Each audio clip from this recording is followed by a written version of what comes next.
मैं इस पोस्टर के बारे में क्या, पोस्टर खुद बोल रहा है कि नेहरू जी ने किस तरह से देश को अपमानित करने का काम किया, अपने आकांक्षाओं के लिए, अपने कामनाओं के लिए किस ढंग से देश को गिरवी रखा, कश्मीर को गिरवी रखा, पीओके को छेड़ दिया, संयुक्त राष्ट्र संघ ले गए कश्मीर के इशू को। उन्होंने अपने स्वार्थ के लिए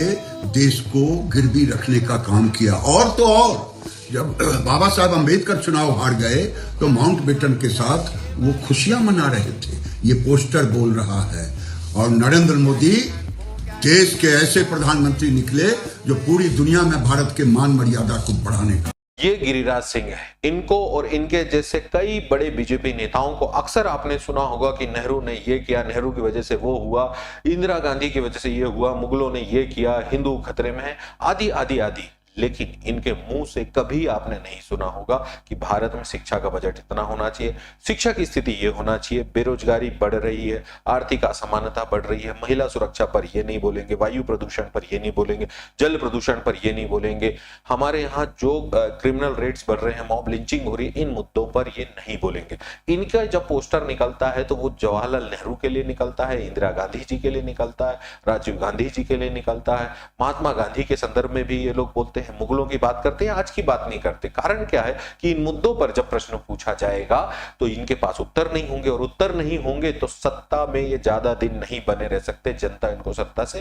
निकाल देगी। वो किसी की भी सत्ता हो, कांग्रेस की हो, बीजेपी की हो, जो भी पावर में है, अगर इन मुद्दों का जवाब वो जनता के बीच नहीं दे पा रहा है, चाहे वो हेल्थ को, एजुकेशन को लेकर, एम्प्लॉयमेंट को लेकर है, तो वो ज्यादा दिन नहीं टिकेगा। तो उसके लिए क्या करें? तो उसके लिए धर्म सबसे अच्छा माध्यम है कि जनता को जो है धर्म में, इतिहास में, हिंदू मुस्लिम में, मंदिर मस्जिद में इतना उलझा के रखो, जातिगत विभेद में इतना उलझा के रखो कि वो मूल मुख्य धारा के प्रश्नों को कभी भी कर ही ना सके। मध्य प्रदेश, उत्तर प्रदेश, राजस्थान, गुजरात, प्रदेश, जितने भी हमारे भारत के प्रमुख, उत्तर प्रदेश खासतौर से जो उत्तर भारतीय राज्य हैं, उन राज्यों में खास तौर से यही नैरेटिव गढ़ा गया। उत्तर भारत की मैं विशेष इसलिए बात कर रहा हूं क्योंकि यहाँ जातिगत मुद्दे, यहाँ धर्म, यहाँ हिंदू मुस्लिम, इन्हीं चीजों में यहाँ की पब्लिक को उलझाया गया, और अलग अलग नेता अलग अलग तरीके से कुछ ना कुछ ले आते हैं। वो कभी नेहरू की बात करेंगे, कभी मुगलों की, और बात भविष्य की करेंगे तो 2047 के पहले की कोई बात नहीं करते, वो आज की बात नहीं करेंगे।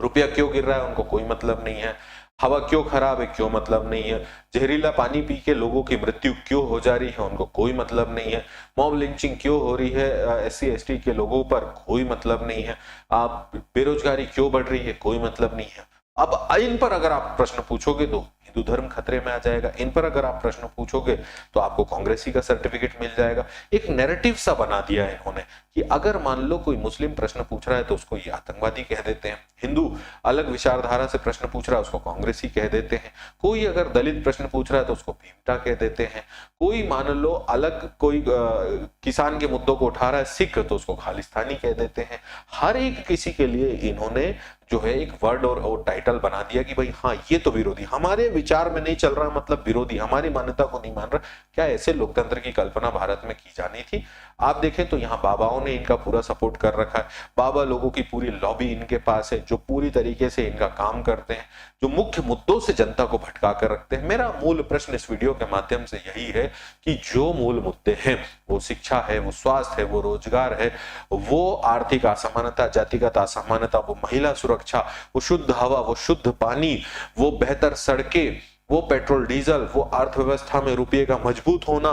ये सारे मुद्दे हैं जिन पर देश में 365 दिन बात होनी चाहिए। लेकिन देश में 365 दिन और 24 घंटे जो बात हो रही है वो हिंदू मुस्लिम, धर्म, जाति और पूरी तरीके से मंदिर मस्जिद केंद्रित है। तो ये विकास के लक्षण नहीं है,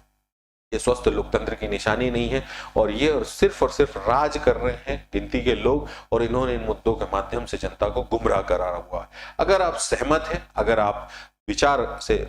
बिल्कुल इत्तेफाक रखते हैं, जो भी अपने पॉइंट्स रखते हैं, तो आप कमेंट में बताएं और हमारे चैनल को जरूर सब्सक्राइब करें। Thank you so much.